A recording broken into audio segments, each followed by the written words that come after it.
Si contrairement à moi, vous n'avez pas une profession qui vous amène fréquemment au restaurant, vous pouvez profiter des vacances pour vous entraîner à observer, avec un regard lean, comment se passe le service dans les restaurants que vous fréquentez. Je suis Christian Aumann, bienvenue dans cet épisode de la série En vacances. Observer le service dans un restaurant est un excellent substitut pour celles et ceux qui n'ont pas, dans leur contexte professionnel, suffisamment d'opportunités pour observer et exercer leur capacité d'analyse critique. Profitez de votre position de client pour observer le nombre de déplacements inutiles, le manque d'attention aux détails, la qualité de service, la politesse, la rapidité du personnel dans les restaurants que vous fréquentez. Cette recommandation fait écho à cette histoire fictive par laquelle je commence mon livre Lean Management, dans laquelle j'invite mes lecteurs dans un bistrot imaginaire en décrivant une scène banale qui pourtant est entachée de gaspillage au sens du lean. Ces types de gaspillage, ramenés à une échelle industrielle plus importante, sont représentatifs de ce que l'on y trouve.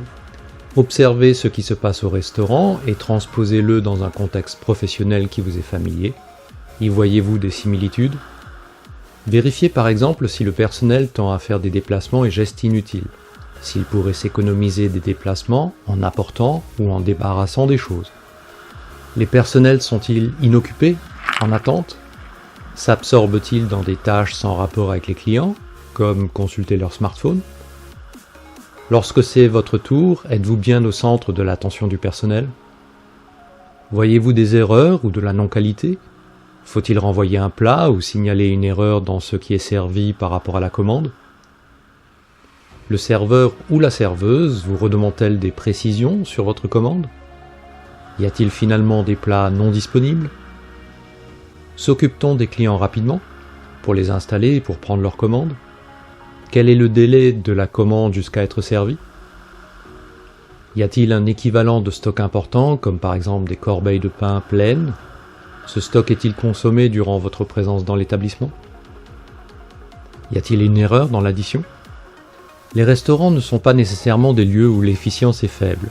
Bien au contraire, on remarquera que les personnels, généralement les plus anciens et les plus expérimentés, mettent en œuvre de manière naturelle des pratiques d'économie de mouvement, anticipent leurs déplacements et actions et améliorent l'expérience client en les servant mieux, plus vite, sans qu'on leur demande et avec une moindre dépense énergétique pour eux-mêmes.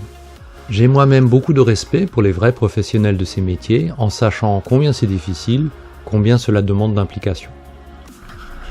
Lorsque j'étais responsable de production en industrie et qu'il nous fallait recruter des forces supplémentaires pour faire face à la haute saison, nous avons toujours apprécié des candidates venant des métiers de la restauration. Invariablement, ces personnes savaient ce que c'était que de travailler dur, de travailler vite et travailler sans se plaindre. Pour ces personnes qui avaient fait le choix du travail en usine, c'était finalement plus facile que le travail en restauration, avec des horaires réguliers et les week-ends libres pour les amis, la famille et pour soi-même. Je n'ai pas souvenir d'avoir été déçu par quelqu'un que nous avons recruté, issu de ces métiers de la restauration. Je vous recommande d'y penser la prochaine fois que vous serez au restaurant, observez et faites-vous votre propre opinion. Vous pouvez utiliser les commentaires pour partager vos propres constats. Si vous avez trouvé cette vidéo utile, faites-le savoir et partagez-la. Abonnez-vous si ce n'est déjà fait. Merci pour votre intérêt et à bientôt sur l'un de mes médias.